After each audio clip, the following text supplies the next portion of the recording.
May the peace of the Lord be with you all. As we bring to you the readings of today's Holy Mass, come, let us now listen to the Word of God. The 17th of May, 2026, Solemnity of the Ascension of the Lord. A reading from the Acts of the Apostles. The first book I wrote, Theophilus, concerned all that Jesus began both to do and to teach until the day in which he was received up, after he had given commandment through the Holy Spirit to the apostles whom he had chosen. To these he also showed himself alive after he suffered, by many proofs, appearing to them over a period of 40 days, and speaking about God's kingdom. Being assembled together with them, he commanded them, "Don't depart from Jerusalem, but wait for the promise of the Father, which you heard from me. For John indeed baptized in water, but you will be baptized in the Holy Spirit not many days from now." Therefore, when they had come together, they asked him, "Lord, are you now restoring the kingdom to Israel?" He said to them, "It isn't for you to know times or seasons which the Father has set within his own authority. But you will receive power when the Holy Spirit has come upon you. You will be witnesses to me in Jerusalem, in all Judea and Samaria, and to the uttermost parts of the earth." When he had said these things, as they were looking, he was taken up, and a cloud received him out of their sight. While they were looking steadfastly into the sky as he went, behold, 2 men stood by them in white clothing, who also said, "You men of Galilee, why do you stand looking into the sky? This Jesus, who was received up from you into the sky, will come back in the same way as you saw him going into the sky." The Word of the Lord. A reading from the letter of St. Paul to the Ephesians. Brothers and sisters, may the God of our Lord Jesus Christ, the Father of glory, give to you a spirit of wisdom and revelation in the knowledge of him, having the eyes of your hearts enlightened, that you may know what is the hope of his calling, and what are the riches of the glory of his inheritance in the saints, and what is the exceeding greatness of his power toward us, who believe, according to that working of the strength of his might, which he worked in Christ, when he raised him from the dead, and made him to sit at his right hand in the heavenly places, far above all rule, authority, power, dominion, and every name that is named, not only in this age, but also in that which is to come. He put all things in subjection under his feet, and gave him to be head over all things for the assembly, which is his body, the fullness of him who fills all in all. The word of the Lord. A reading from the Holy Gospel according to Matthew. Now the 11 disciples went into Galilee, to the mountain where Jesus had sent them. When they saw him, they bowed down to him. But some doubted. Jesus came to them and spoke to them, saying, "All authority has been given to me in heaven and on earth. Go and make disciples of all nations, baptizing them in the name of the Father and of the Son and of the Holy Spirit, teaching them to observe all things that I commanded you. Behold, I am with you always, even to the end of the age." The Gospel of the Lord. Gospel Reflection. In the Gospel of Matthew, the mountain is a very important place. A mountain suggests height, silence, and the meeting point between heaven and earth. It lifts the human heart above the noise of daily life and brings it closer to God. On a mountain, Jesus proclaimed the great teaching of the kingdom. On a mountain, he healed many who came to him. And after his resurrection, he also desired to meet his disciples on a mountain in Galilee, a place he had carefully appointed for them. Galilee was not a strange place for the disciples. It held many memories of their life with the Master. It was in Galilee that Jesus called the first disciples. It was there that he began to preach the gospel, heal the sick, gather the crowds, and form his disciples step by step. Therefore, when the risen Lord asks them to return to Galilee, he brings them back to the place of beginnings, where the first call was heard, where love and mission began. The disciples needed such an encounter. They had just passed through the darkest days of their lives. They had seen their master arrested, condemned, crucified, and dead. They had also seen their own weakness, fear, flight, and inability to remain with him in the hour of trial. Their hearts must have carried many wounds, pain, remorse, despair, sorrow, and confusion. Only the presence of the risen Lord could heal those wounds. Jesus himself takes the initiative in arranging this meeting. Through the angel, and then through the women, he sends the message to the disciples, "Go to Galilee. There they will see him." This is not a meeting with a memory from the past, nor a memorial for someone who has died. It is an encounter with the one who is alive, the one who goes before them, the one who has conquered death and continues to gather them in his love. On that mountain, Jesus comes to the disciples in an entirely new dignity. He is not only the teacher who had lived with them for several years. He is the risen one, the Lord of glory, the one to whom all authority in heaven and on earth has been given. God has exalted him and placed all things under his authority, so that he becomes Lord of the whole universe and of all history. What is striking is that this glorious Lord comes close to very weak men. He comes close to disciples who had fled. He comes close to those who had lacked the courage to remain with him.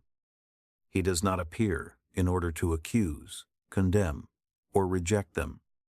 He appears to gather them, heal them, restore their faith, and entrust them with a new mission. This is how the risen Lord deals with human weakness. He does not deny our failures, but neither does he leave us imprisoned in shame and defeat. He comes near not to repeat our past sins endlessly, but to open a new path. The Lord does not only forgive, he also trusts. He does not only lift us up, he sends us forth.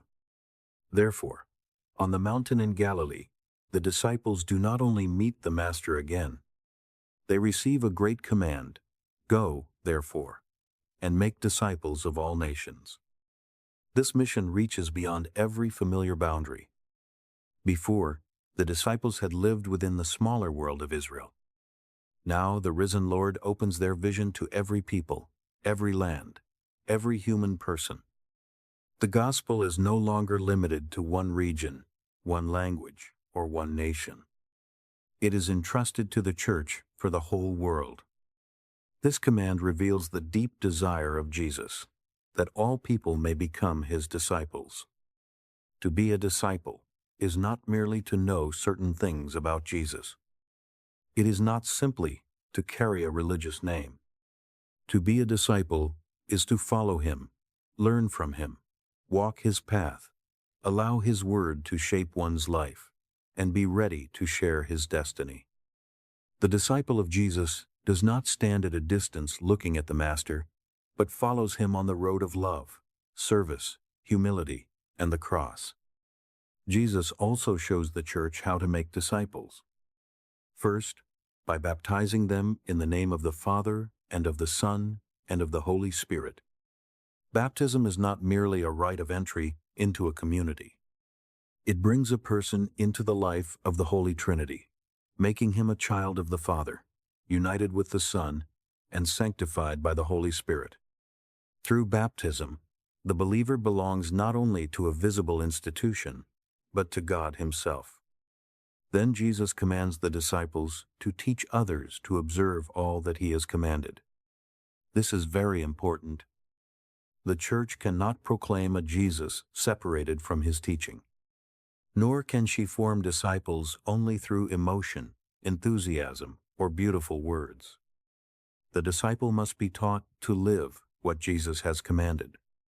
His teaching is not abstract knowledge, It is a way of life. The gospel is not only to be heard, but practiced. The Word of God is not only to be meditated upon, but obeyed in the concrete choices of daily life. Thus, disciples throughout all generations share a common identity. They are born from one baptism in the name of the Trinity, nourished by one gospel, called to live according to one teaching, and invited to follow one Lord Jesus. Fidelity to the teaching of Christ allows the Church, across many generations, cultures, and circumstances, to recognize herself as one body. The ascension of the Lord reminds us that Jesus has completed his earthly mission and returned to the Father. But his ascension does not mean that he abandons us. On the contrary, he promises, "I am with you always, until the end of the age." This promise sustains the Church throughout history.